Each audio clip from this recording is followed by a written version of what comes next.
안녕하세요. 오늘 뉴스레터의 주요 내용은 다음과 같습니다. 1. F-35A라는 이름의 실망. 2. KF-21은 얼마나 무섭게 되었습니까?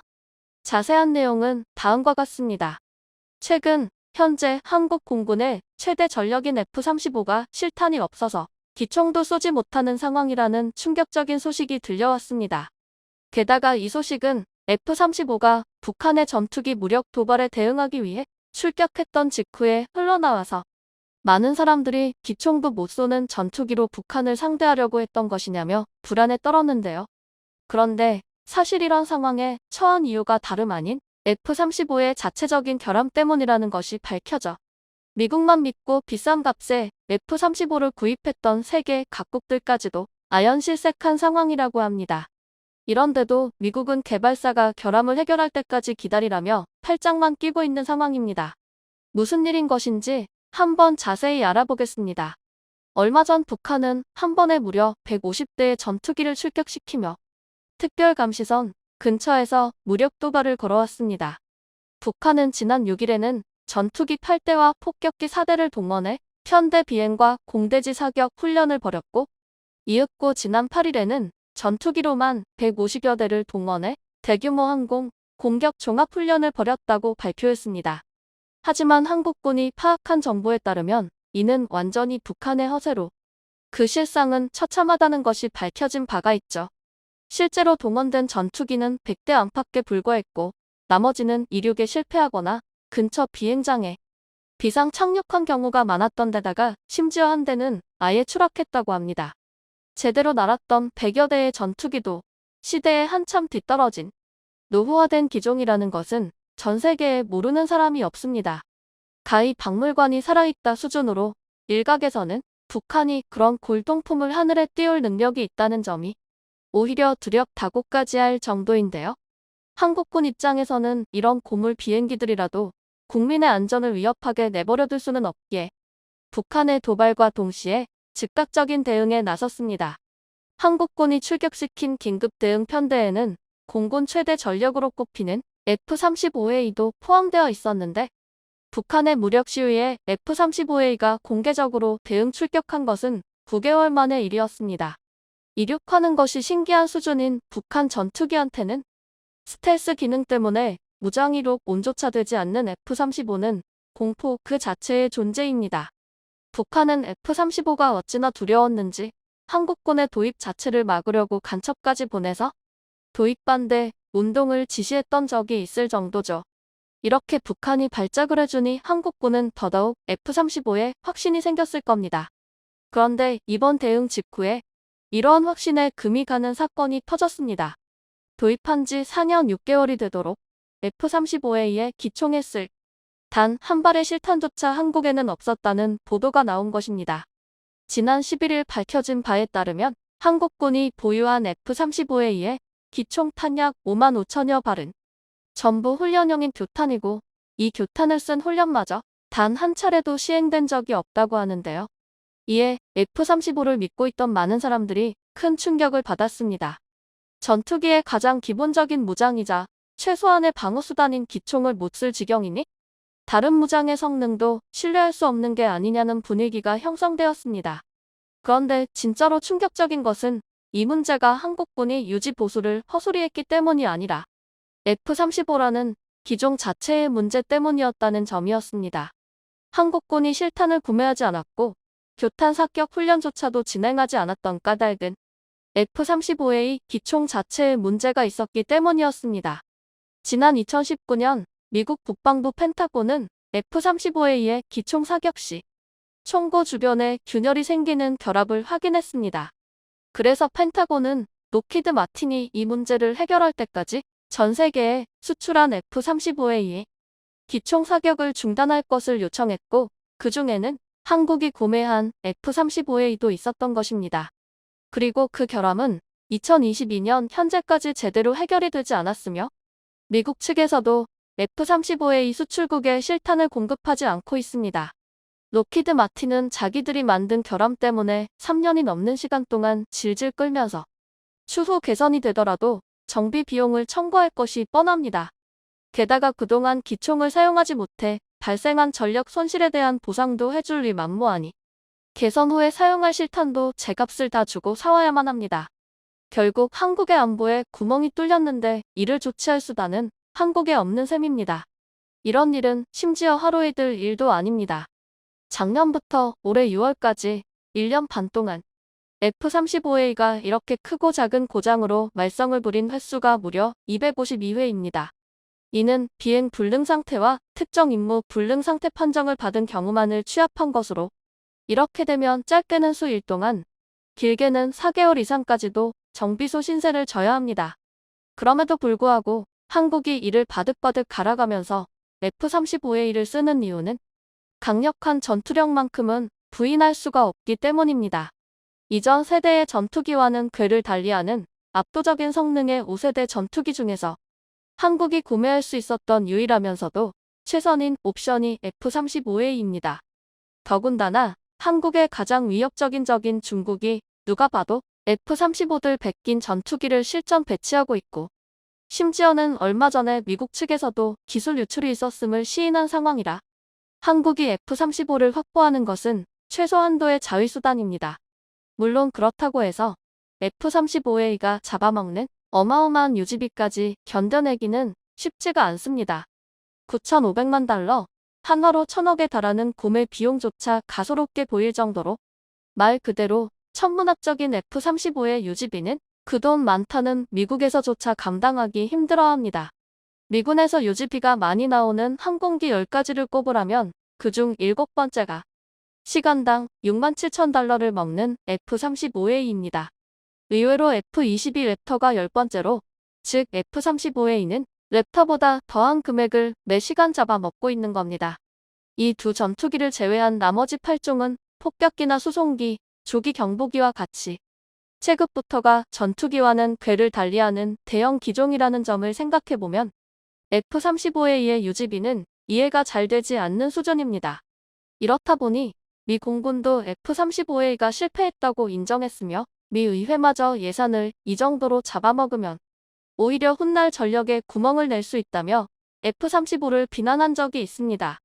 한국에서도 잇따라 이런 문제들이 불거짐에 따라 도입해온 F-35A를 과연 언제까지 제대로 운용할 수 있을지 회의적인 시선이 많아지고 있습니다. 하지만 다행히도 한국에게는 이러한 문제점을 해결할 수 있는 비장의 수가 있습니다. 바로 국산 전투기 KF-21이죠. F-35A의 빈발하는 결함 문제가 한국에게 더 치명적으로 작용하는 이유는 고장이 났다고 해서 임의로 수리를 할 수가 없기 때문입니다. 미국산 무기는 돈을 주고 사왔다고 해도 완전히 우리 것이 되지가 않습니다. 무기에 들어간 기술 하나하나가 미국의 군사 기밀이고 미국은 이를 지키기 위해서 무기를 판매하고 나서도 수리나 개조 등 내부 기술에 접근할 수 있는 모든 행위에 개입을 합니다. 이는 물론 국방기술의 유출을 미연에 방지하기 위해서는 합당한 처사입니다. 한국이 무기를 수출하더라도 똑같이 해야 할 일이죠. 하지만 무기를 사온 나라에서는 어쩔 수 없이 답답한 상황에 처하게 됩니다. 특히 F-35A 같은 강력한 무기는 수입국 입장에서는 그 전투력에 의존하는 바가 정말 큰데 하루아침에 고칠 수 있는 간단한 고장조차도 미국의 허가를 받을 때까지는 손도 못 대고 보고만 있어야 하는 경우가 부지기수니 애간장이 녹을 수밖에 없습니다. 하지만 국산 기술로 자체 개발하는 KF-21은 이런 일이 일어나지가 않죠. 비록 KF-21이 현재 개발된 스펙으로는 F-35A를 완전히 대체하는 데에 무리가 있지만 비록 KF-21이 현재 개발된 스펙으로는 F-35A를 완전히 대체하는 데에 무리가 있지만 꾸준한 개발과 개량을 통해 F-35A에서 겪었던 고질적인 문제들을 예방하고 결과적으로는 F-35A를 대체할 수도 있을 것으로 보이는데요. 설계도부터 완성까지 전부 한국이 직접 만들었으니 결함이 생기더라도 그 파악과 해결이 신속하게 이루어질 수 있습니다. 그뿐만 아니라 사용 목적에 맞게 개조를 하는 데에도 거리낌이 없습니다. 무엇보다 지금 이 순간에도 성능 실험을 위해 끊임없는 테스트가 진행되고 있기 때문에 배치된 후에는 저렇게까지 결함이 자주 발생하는 일 자체가 없을 것입니다.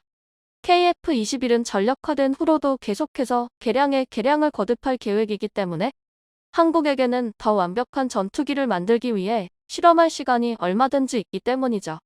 마찬가지로 유지비 문제 역시 해결될 것입니다. 간단하게 말해서 KF-21에 무슨 짓을 하더라도 어지간해서는 F-35A만큼의 유지비가 발생하지는 않을 것이기 때문입니다. 그리고 역시 계속되는 개량을 통해 점점 더 최적화된 설계를 지향해 나갈 것이고 수출 전망도 매우 밝아서 팔리면 팔릴수록 규모의 경제가 형성될 것이기 때문에 추후 유지비가 줄어드는 것까지 기대할 수 있습니다. 개발사인 카이에 따르면 KF-21은 향후 5.5에서 6세대 전투기로까지 개량될 예정이고 그 상세한 로드맵까지 카이 내부에는 존재한다고 하는데요. 실제로 KF-21의 시험 비행이 성공함과 동시에 KF-21을 기반으로 한 후속 기체 KF-XX가 개발 타당성 평가에 돌입했고 F4와 F5를 모두 대체한 후 KF-16이 퇴역할 즈음에는 그 모습을 드러낼 것으로 보입니다. 덕분에 한국의 전투기는 비싼 값 내고 울며 겨자 먹기로 쓰는 F-35를 대신할 만한 후보로서 해외 유력 매체들과 세계 각국의 군대에서도 주목받고 있는 상황인데요. KF-21은 얼마나 무섭게 되었습니까? 수차례의 시험 비행을 통해 완성도를 높여 나가고 있는 KF-21 보람에도 이제는 4.5세대를 넘어 완전한 5세대 스텔스 전투기로 거듭나기 위한 연구가 진행 중인데요. 그렇다면 스텔스 전투기로 거듭난 KF-21이 기대만큼 무시무시한 성능을 보여줄 수 있을까요? 현대전에서 스텔스기가 제대로 된 실전을 치른 사례가 거의 존재하지 않지만 모의전에서 직접 스텔스기를 상대해본 파일럿들은 하나같이 전장에서 스텔스 전투기가 얼마나 공포스러운 존재인지 치를 떨면서 증언했습니다. 은퇴한 미 해병대 소속 파일럿된 플랜니 소령은 FA-18 슈퍼호넷을 타고 비행하던 도중 스텔스기를 처음 마주했을 때 느꼈던 참담한 무력감을 결코 잊지 못한다고 말했습니다. 나는 그를 겨냥할 방법이 없었고 나를 방어할 방법도 없었다. 플랜니 소령은 수년간 실전을 가정한 훈련을 받아왔었음에도 레이더에 포착되지 않는 스텔스 전투기가 근접해 있다는 것을 깨달은 순간 극심한 공포감에서 벗어날 수 없었다고 합니다.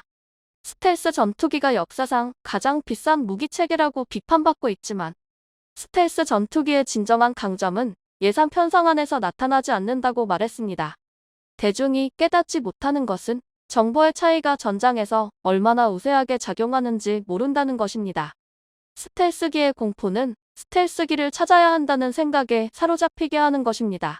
모든 레이더와 통신망이 스텔스 전투기를 찾기 위해 동원되고 파일럿과 지휘부는 보이지 않는 적으로 인해 패닉 상태에 빠집니다. 스텔스 전투기 하나로 전선이 완전히 붕괴되어 버릴 수도 있는 것이죠. 이처럼 스텔스기라는 새로운 무기체계는 전장에서 광범위하면서 파괴적인 위력을 발휘합니다. 그렇기 때문에 한국군은 F-35A 스텔스 전투기를 도입했을 뿐만 아니라 KF-21 보라매가 완전한 스텔스 전투기가 될 것을 요구하고 있는 것이죠. 한화에어로스페이스 항공엔진 연구개발 센터장 강석철 상무는 한국의 스텔스 전투기 엔진 개발이 가능한가를 묻는 질문에 다음과 같이 답변했습니다. 스텔스기를 제작할 때 엔진 코어에 추가할 기능이 그렇게 많지 않습니다. 스텔스기의 엔진을 제작하기 위해선 엔진 자체보다는 전면에서 공기를 흡입하는 인테이크 덕트, 뒷면에서 배기가스를 배출하는 배기 덕트 부분에 스텔스 설계가 이루어져야 합니다.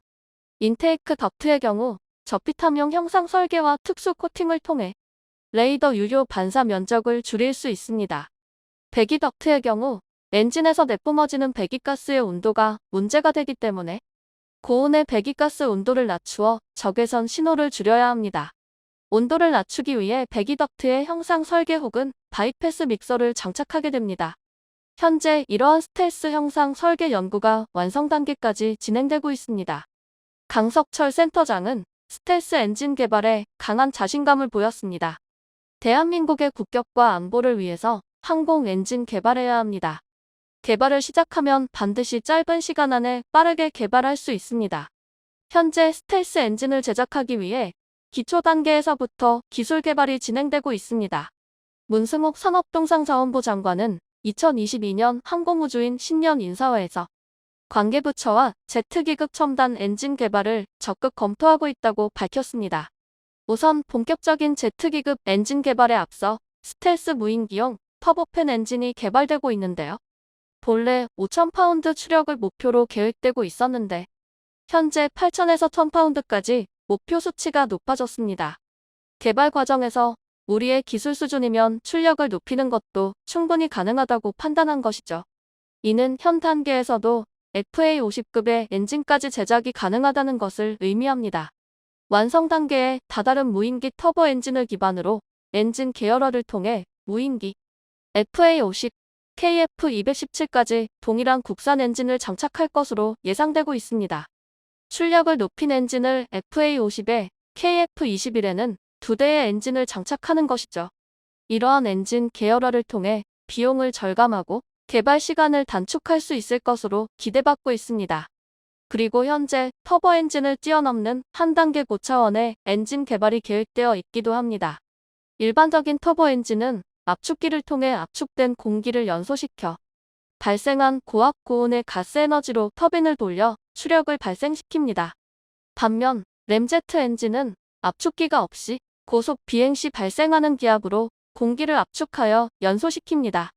마하 0.5 이하의 낮은 속도에서는 추력을 얻는데 별 도움이 되지 않지만 일단 비행체가 마하 2에서 4 정도에 도달하게 되면 효율이 극대화되고 대기권에서는 로켓보다 우수한 성능을 발휘할 수 있습니다.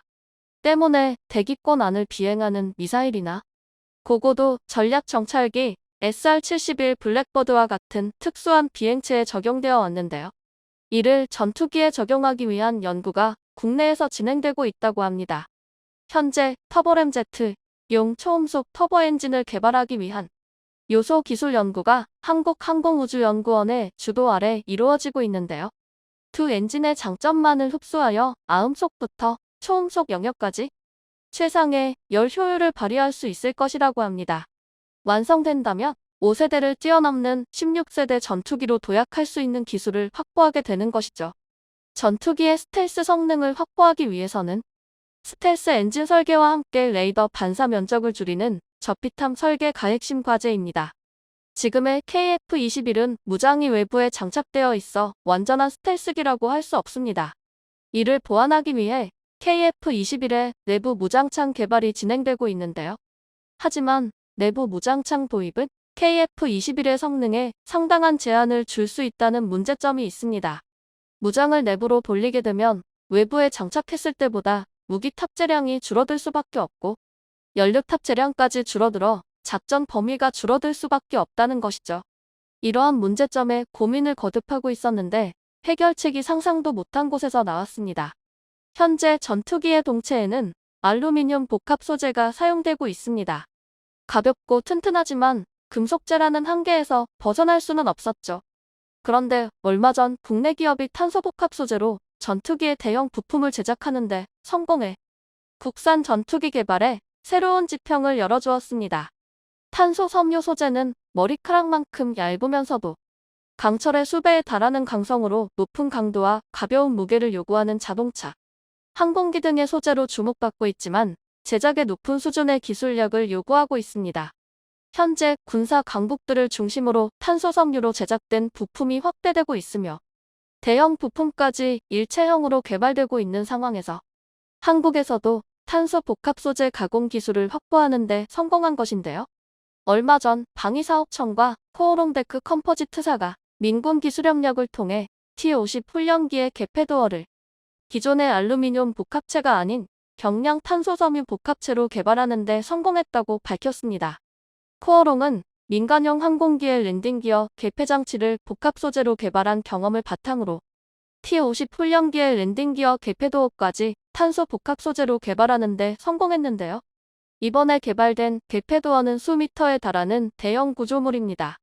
이전 알루미늄 소재로 제작되었을 때는 500개 이상의 부품이 필요했었지만 탄소 섬유 개폐도어는 단 90개의 부품으로 이루어져 항공기의 전체적인 무게를 크게 줄일 수 있었습니다.